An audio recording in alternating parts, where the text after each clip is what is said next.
Y después ya pasamos a órganos en específico, ¿verdad? Hasta acá es todo lo que es la parte de tejidos básicos. Bueno, entonces, hoy vamos a hablar sobre el tejido y el sistema linfoide, ¿sí? Entonces, el sistema linfoide consiste en un grupo de células, estas forman tejidos, que a su vez forman órganos que cumplen con la función de vigilar, ya sean superficies corporales, compartimentos líquidos, ¿verdad? O fibras internas, reaccionando ante sustancias nocivas, ¿okay? Tengan en cuenta que nuestro organismo, ¿verdad?, constantemente va a estar expuesto a agentes externos que son microorganismos patógenos. Tenemos agentes nocivos del medio ambiente, ya sea humo, ya sea sustancias químicas, ¿verdad?, lo que sea, inclusive el agua, ¿verdad?, y el oxígeno en concentraciones excesivas son perjudiciales, ¿okay?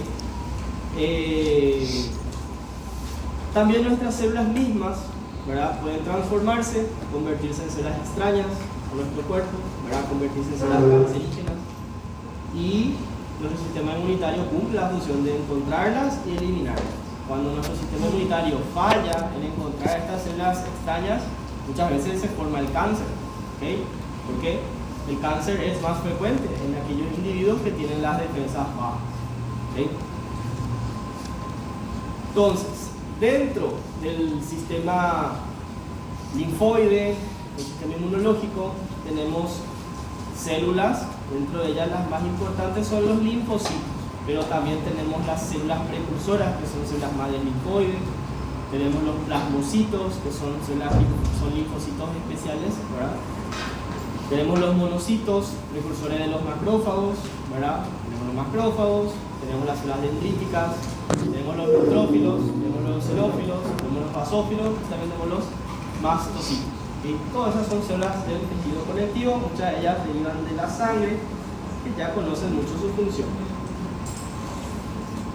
Entonces, los linfocitos van a ser las células principales, ¿verdad? Son células que se dividen en varios tipos y muchas de ellas tienen funciones importantísimas porque son las que van a regular y controlar las funciones de las otras células que les mencioné. Los linfocitos pueden estar de forma aislada, o sea, independiente, solas, en el tejido conectivo, ¿verdad? Ya saben que forma parte del tejido conectivo. O también puede estar dentro del espesor del epitelio. Esos son llamados linfocitos intraepiteliales, ¿sí? Se van a encontrar más en aquellos órganos que están muy expuestos a partículas extrañas. Entonces los linfocitos están ahí cerca del epitelio para poder reaccionar ante ellos. O pueden estar formando acúmulos. Estos acúmulos son masas muy empaquetadas, tienen un tejido conectivo especial, es un tejido conectivo laxo, ¿verdad? Rico en fibras reticulares, células reticulares, y forma lo que se llama el tejido linfoide. Este tejido linfoide puede hacer una masa nodular, ¿verdad? Ahí que se llama tejido linfoide nodular, o puede hacer una masa más difusa, ¿verdad? Y ese es el tejido linfoide difuso.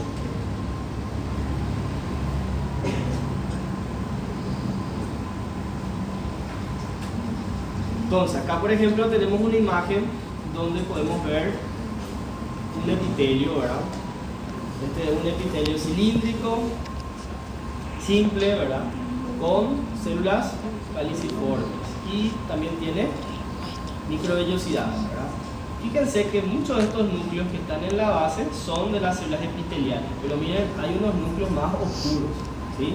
Entonces, esos son los linfocitos, ¿verdad? Entonces tenemos los linfocitos dentro del espesor del epitelio, como también tenemos en el tejido conectivo, ¿okay? Acá podemos ver otro epitelio. Este es el epitelio respiratorio, ¿ven? Y tenemos núcleos más oscuros tanto dentro del epitelio como en el tejido conectivo. Esos son linfocitos. También podemos ver que los linfocitos, muchos de ellos se organizan, ¿verdad?, haciendo acúmulos. una gran cantidad de linfocitos todos juntos. Fíjense que algunos de ellos forman nódulos. ¿Pueden ver estos nódulos? ¿Sí? Algunos son más oscuros, otros son más claros. ¿Sí? Entonces ese es el tejido nodular, ¿verdad?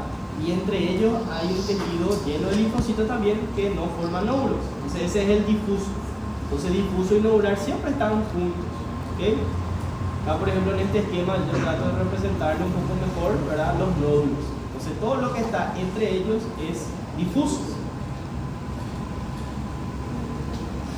Los nódulos tienen, ¿verdad? Tienen partes, ¿sí?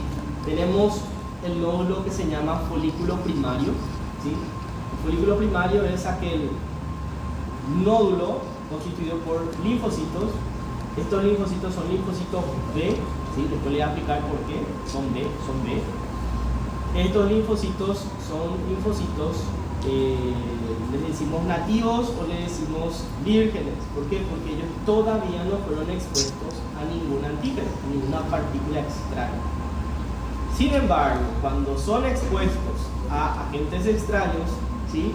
Ahí empiezan a, por ejemplo, este que reaccionó es el que se va a dividir para formar más células que reaccionaron contra ese agente extraño, para que cuando vuelva ese agente extraño haya muchas células que ya le reconozcan, ¿verdad? Y puedan destruirlo.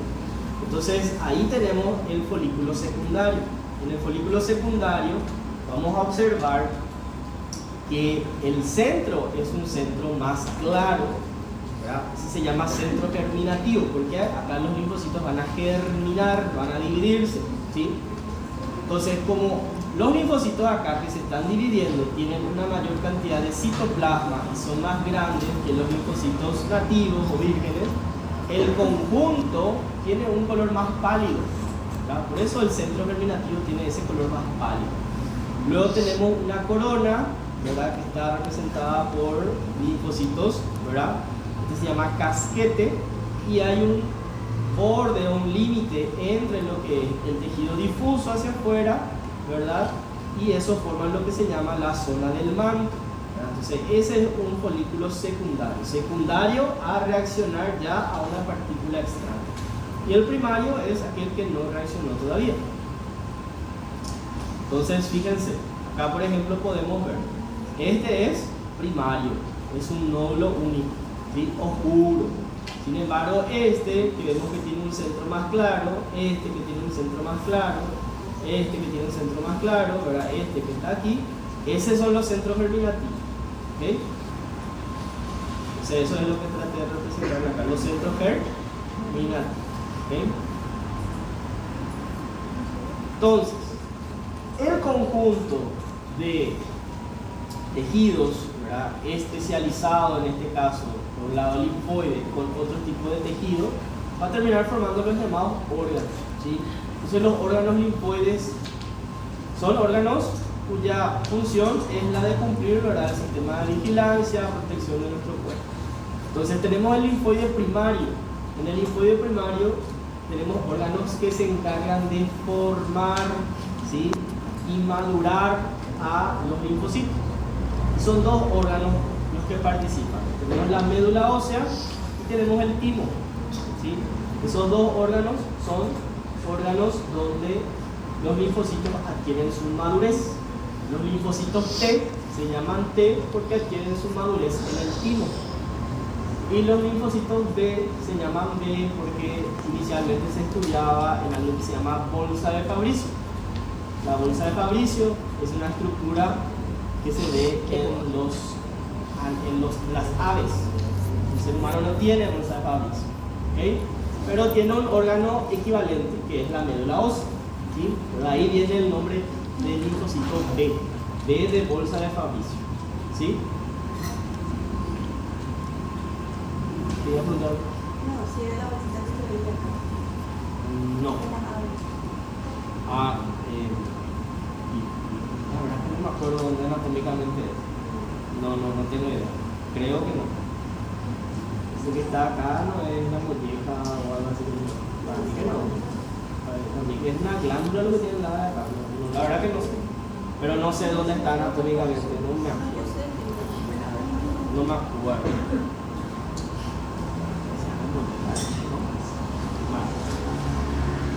Y luego tenemos los órganos linfoides secundarios. Los linfoides secundarios son todos los órganos que tienen muchos linfocitos, ¿verdad? Donde los linfocitos ya adquirieron su madurez y se van en esos órganos para cumplir esa función de vigilancia, protección y eliminación de agentes extraños. Entonces tenemos los ganglios linfáticos, tenemos el bazo, tenemos lo que se llama GALT o MALT, que quiere decir tejido linfoide asociado a mucosa, ¿verdad?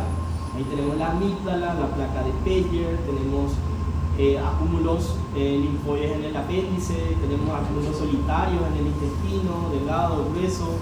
También podemos encontrar en la piel, también podemos encontrar en el aparato respiratorio, o sea, cualquier parte del cuerpo puede tener tejido linfoide, ¿okay? Pero estos son los más que más se ven. Bueno, ¿ustedes ya tuvieron inmunología o tienen? No, segundo semestre. Segundo semestre. Sí. Los segundo semestre ya no saben todo ya. Bueno, entonces, la inmunidad, en base a su respuesta, ¿verdad? Podemos clasificarla en una inmunidad que se llama adaptativa y una inmunidad innata. La inmunidad innata es aquella inmunidad que nosotros ya traemos desde el primer momento, ¿verdad? De vida, puede ser intrauterina o postnatal. Son mecanismos de barrera, ¿okay? Y tenemos la siguiente, que es la inmunidad adaptativa. Esta inmunidad adaptativa es una inmunidad que requiere un contacto previo con estas partículas extrañas, ¿verdad? Y a partir de eso se adapta y genera una inmunidad, ¿okay? Entonces, esta puede ser natural o artificial gracias al avance de la ciencia y la salud, ¿verdad? Por ejemplo, natural se vuelve a clasificar en pasiva activa. Activa es cuando yo elaboro mis defensas a partir de una enfermedad natural, ¿okay? Entonces yo padezco una infección y después mi sistema inmunitario ya puede combatir con esa infección y por eso no me enfermo. Por eso hay enfermedades que se padecen una sola vez, mientras que hay enfermedades que sí se padecen varias veces. ¿Qué enfermedad, por ejemplo, ustedes se imaginan que se padece una sola vez? Varicela, ¿cómo es? Paperas. ¿Pues? Sarampión no es ¿no? Sarampión. Sarampión. Bueno, hay enfermedades que son causadas por gérmenes y estos gérmenes no tienen mucha variación, ¿verdad? Genética, no tienen mucha variación en su expresión, ¿verdad? De moléculas, por decirlo así. Entonces nuestro sistema inmunitario reacciona con ellos y ya los reconoce, entonces en eventos futuros ellos vuelven a ingresar a nuestro organismo, pero los destruimos y no manifestamos enfermedad, ¿okay? Nosotros podemos estar en contacto con el virus de la papera, el virus de sarampión, la viruela, todo el tiempo, pero como nuestro cuerpo ya reaccionó una vez, ya lo reconoce, ya lo elimina y ni siquiera padecemos la enfermedad, ¿okay? Pero hay enfermedades producidas por virus que sí tienen mucha variabilidad genética, entonces tienen muchos subtipos. Entonces, cada año podemos tener varias veces, ¿verdad? El famoso virus de la gripe, ¿sí? H1N1, H2N2, H1N2, todas las variaciones que tiene, ¿ok? Coronavirus mismo, ¿verdad? Entonces, hay mucha variación y por eso podemos tener la enfermedad. Y en esto también se basa el concepto, ¿verdad?, de las vacunas. Con las vacunas, nosotros tenemos un contacto con partículas de agentes infecciosos que generalmente están debilitados y por eso no manifestamos la enfermedad. Pero sí, al estar en contacto con esta partícula, ya cuando ingrese la enfermedad propiamente dicha, ya vamos a estar reconociéndole y erradicando sin manifestar la enfermedad.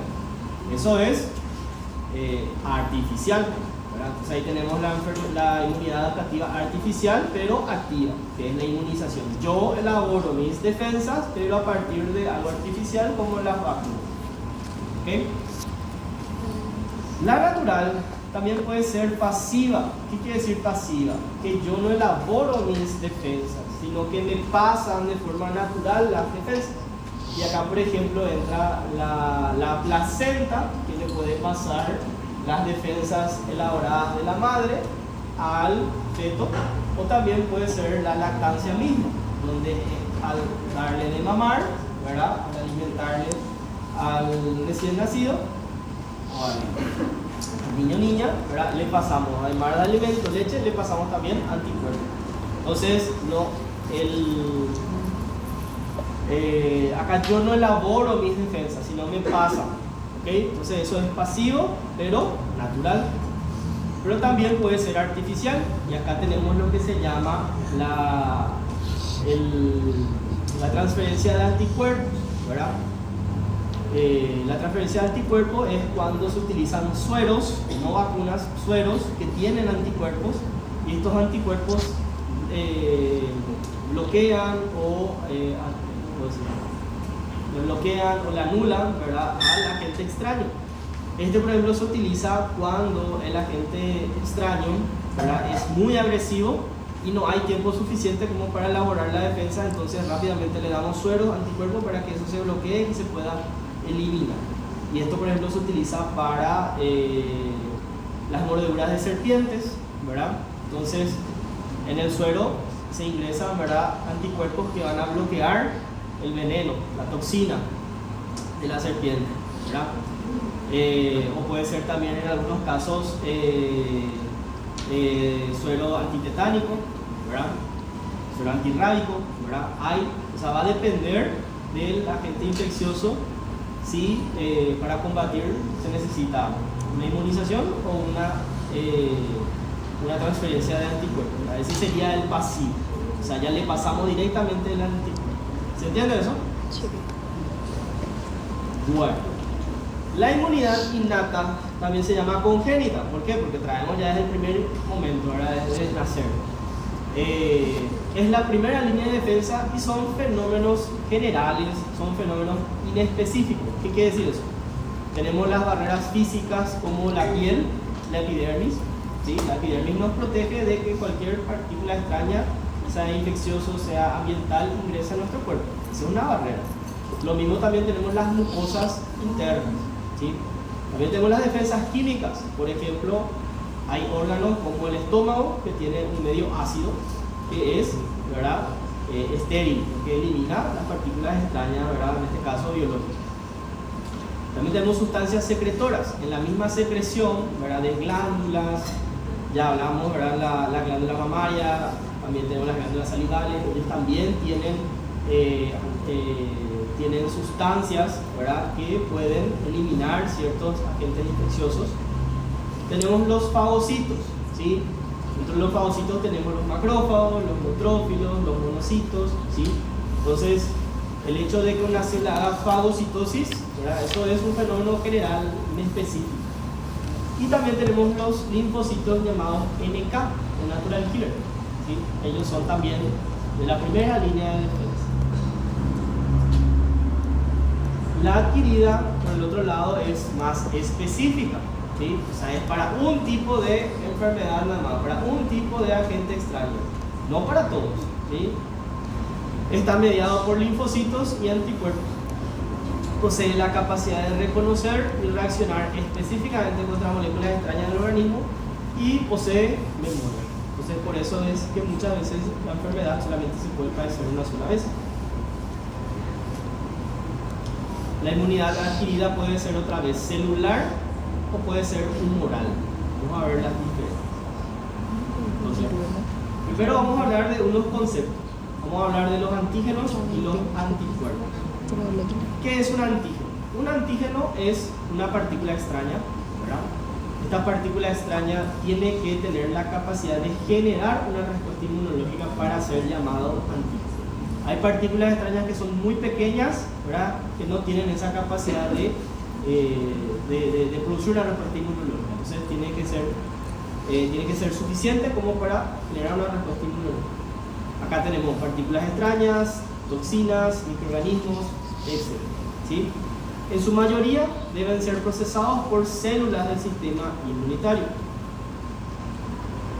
Eso es antígeno. Ahora tenemos el anticuerpo. ¿Qué es un anticuerpo?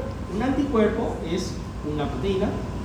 Es una proteína que tiene un elevado peso molecular.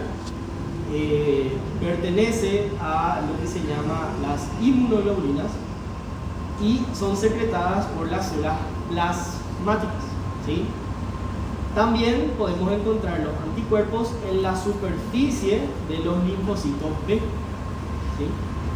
Entonces, los anticuerpos generalmente se le dibuja así, con una forma de I, donde va a tener, llamémosle esta porción, que es el tallo, que se llama fragmento FC. ¿Sí? El fragmento FC se llama así porque es la porción que se va a unir a lo que se llama proteína del complemento. ¿Sí? Acá se une a la proteína del complemento. Luego tenemos esta porción que se llama fracción AG, o es la porción que se une al antígeno. Ahí viene el nombre AG. ¿Okay? Bueno, ¿cuáles son las células del sistema inmunitario? Ahora, mucho de esto ya sabemos. Hoy vamos a hablar más de los linfocitos que otras cosas. Tenemos los linfocitos T, ¿verdad? Tenemos los linfocitos B, los linfocitos NK. Hasta ahí nosotros sabíamos. Ahora sabemos que los T se vuelven otra vez a subclasificar. Tenemos los CD4, tenemos los CD8, tenemos lo que se llaman CD4 CD25 o supresores, tenemos los linfocitos T gamma delta, ¿sí? Y así. Bueno, estas células, ¿verdad? Los linfocitos, vamos a ver que morfológicamente son imposibles de reconocer, ¿sí? La distinción entre ellos es a nivel molecular. ¿Por qué? Porque estas células tienen en su membrana muchas moléculas, ¿sí? Le vamos a llamar moléculas, bueno, se llaman todo lo que sea CD quiere decir clúster de diferenciación, ¿verdad? Luego tenemos los receptores de células T, células B, y también tenemos lo que se llaman las proteínas de histocompatibilidad, o moléculas de histocompatibilidad. Todo eso vamos a hablar ahora. Entonces, primero tenemos las proteínas llamadas CD. CD quiere decir clúster de diferenciación o cúmulo de diferenciación. De ahí viene el nombre. Es una molécula de membrana, ¿sí? Son moléculas exclusivas del tejido linfoide y se designan en números: CD4, CD8, CD3, hay cualquier cantidad. Nosotros vamos a ver lo más esencial nada más, porque es imposible saber todo realmente. Luego tenemos los receptores de células, en este caso tenemos los receptores de células T, o también llamados TCR. Un linfocito T es un linfocito T porque en su membrana tiene lo que se llama receptor de célula T o TCR, ¿okay? Que es este que está, ¿sí? Entonces es una molécula que se une a los antígenos, ¿verdad? Estimulando la secreción de citocinas, llevando a la proliferación y diferenciación de linfocitos T, B y NK. Luego tenemos las moléculas o complejos mayores de histocompatibilidad. Estos son glucoproteínas. Tenemos dos tipos. Tenemos el CHM2 y CHM1. El CHM1 está presente en todas las células nucleadas, ¿sí? Incluyendo las plaquetas. Estas moléculas reaccionan con los linfocitos TCD8, ¿sí? Entonces, complejo mayor de histocompatibilidad 1 se une a los linfocitos TCD8, ¿okay? Y luego tenemos la molécula de histocompatibilidad tipo 2. Esta está presente solo en algunas células, y las células que tienen esta molécula son conocidas como células presentadoras de antígenos, ¿sí? Y le presentan los antígenos a los linfocitos TCD4, ¿sí? Entonces, molécula de histocompatibilidad tipo 2 con linfocitos TCD4. Entonces, 2 por 4, 8. 1 por 8, 8. Y no se van a olvidar. Espero. Bueno, entonces sabiendo eso, vamos a hablar sobre los linfocitos, ¿verdad? Primero tenemos las células presentadoras de antígenos. Entonces, las células presentadoras de antígenos presentan los antígenos a los linfocitos TCD4 unidos con una molécula de histocompatibilidad tipo 2. Acá, por ejemplo, tenemos una célula presentadora de antígenos. Las células presentadoras de antígenos, así por excelencia, más conocidos son los macrófagos. Ellos reconocen una partícula extraña, lo fagocitan, ¿verdad? Al fagocitarle, termina por expresar ciertas partes de esa partícula extraña y le muestra a los linfocitos, en este caso TCD4, para que ellos puedan elaborar citocinas, estimulando otras células para que puedan también reaccionar contra esa misma partícula. ¿Okay?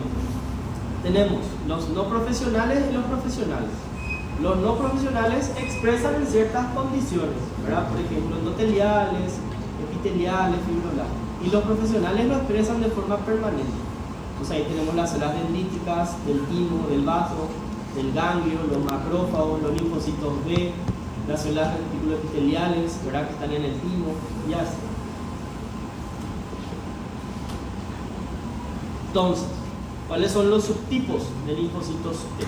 Tenemos los T, CD4, TCD8, gamma delta, tenemos el CD4, CD25 también llamado supresor, tenemos el linfocito TCD45, ¿verdad? Tenemos el virgen y de memoria, y así. Primero tenemos los linfocitos TCD4.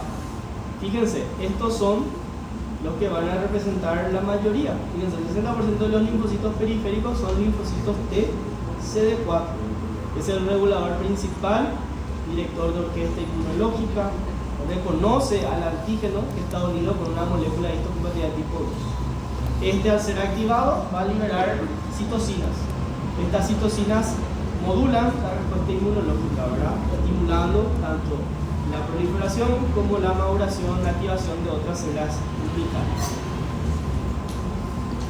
Existen subtipos otra vez del linfocito TCD4, ¿verdad? Tenemos el linfocito TCD4 helper 1, ¿verdad? O H1.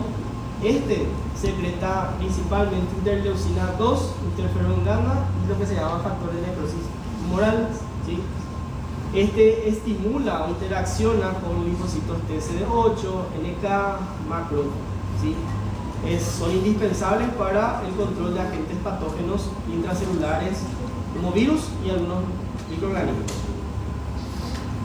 Luego tenemos el linfocito CD4H2 o helper 2. Este va a secretar preferentemente interleucina 4 y interleucina 3, ¿sí?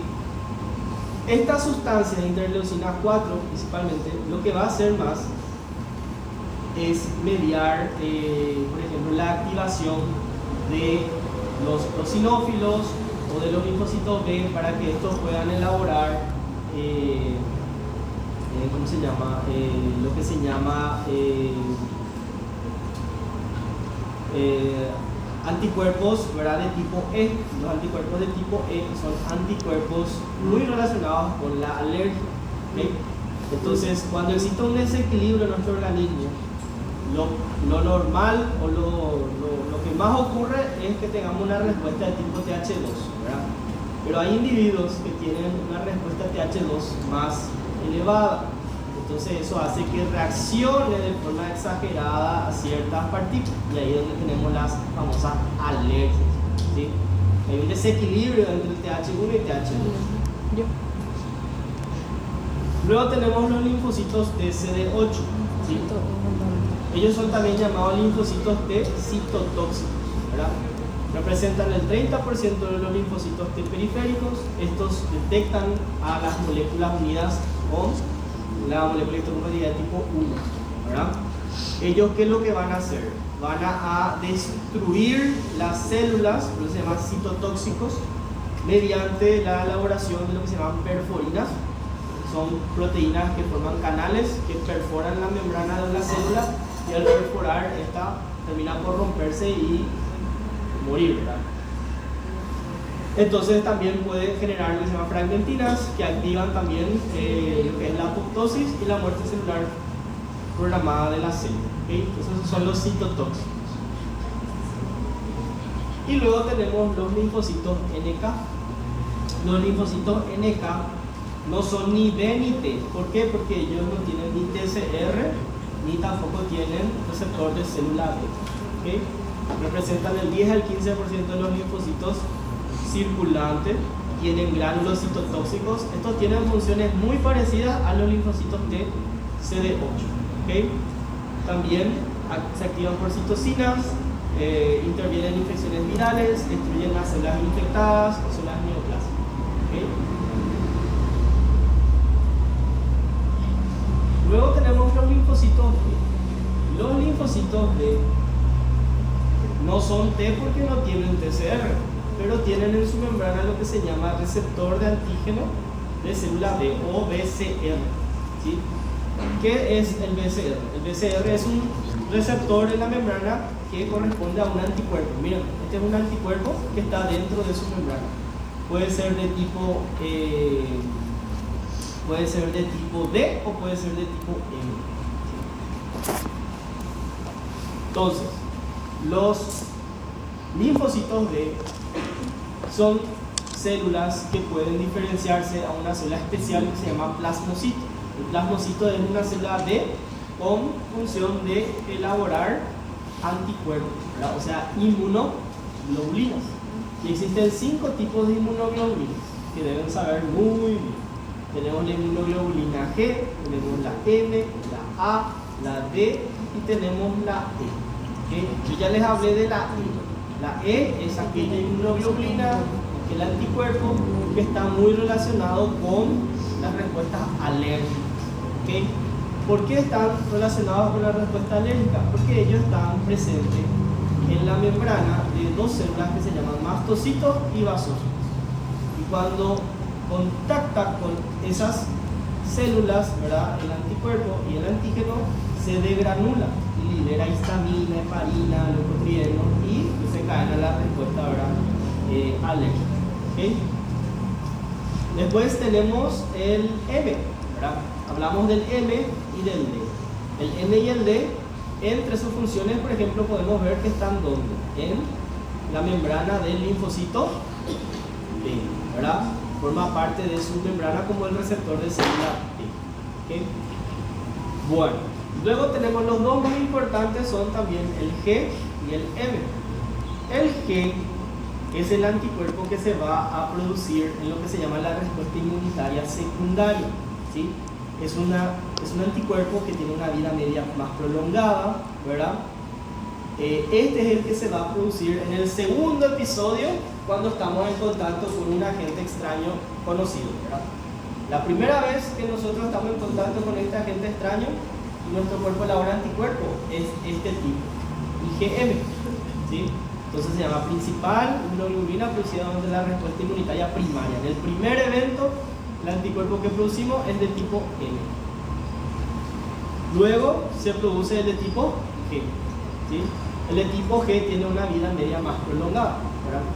Entonces, estos anticuerpos yo puedo utilizar para tratar de hacer el diagnóstico muchas veces de si el contacto que yo estoy teniendo con cierta enfermedad es la primera vez o no, ¿verdad? Entonces, esto, por ejemplo, se hacen para, puede ser tuberculosis, puede ser para el mismo coronavirus o lo que sea, se hace dosaje de inmunoglobulinas. Se ve si hay, o para el dengue también, se hace inmunoglobulina D y M. Si tengo, por ejemplo, G elevado, quiere decir que no es el primer episodio, sino ya hubo alguna vez, ¿verdad? Entonces por eso tengo IgG elevado. Pero si tengo elevado IgM, quiere decir que es la primera vez. ¿Ok? Entonces este es el que se produce en el primer contacto. ¿Okay? Entonces tenemos IgG, IgM, ya hablamos de IgD, IG. Y luego tenemos el anticuerpo A o IgA. El anticuerpo de tipo A o IgA es un anticuerpo que está presente en las secreciones de las glándulas.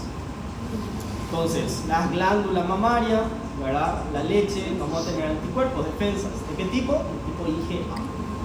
También las glándulas intestinales, el aparato respiratorio, todo donde haya glándulas, si hay anticuerpo, es de este tipo, de tipo IgA. ¿Okay? Entonces está presente en las secreciones de organismos, ¿verdad? Lágrimas, calostro, saliva, secreción vaginal, nasal, bronquial, intestinal, prostática, etc. ¿Okay?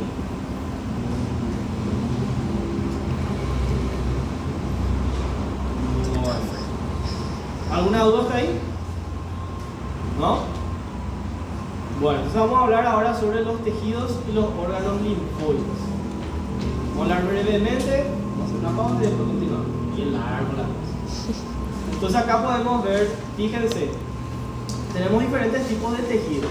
Estos corresponden al tubo digestivo. El tubo digestivo es un órgano que va a estar en contacto continuo con partículas extrañas, ¿verdad?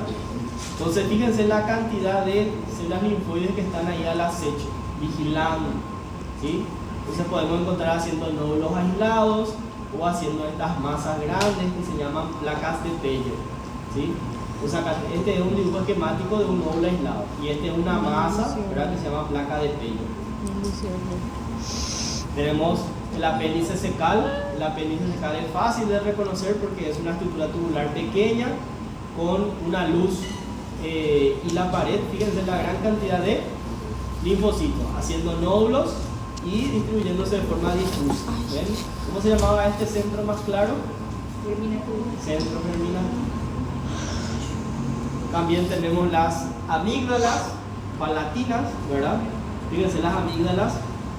Las amígdalas se caracterizan por tener unas grietas o unos surcos muy profundos. Estos surcos se ramifican y generan como un canal laberíntico, ¿verdad? Se llaman criptas amigdalinas.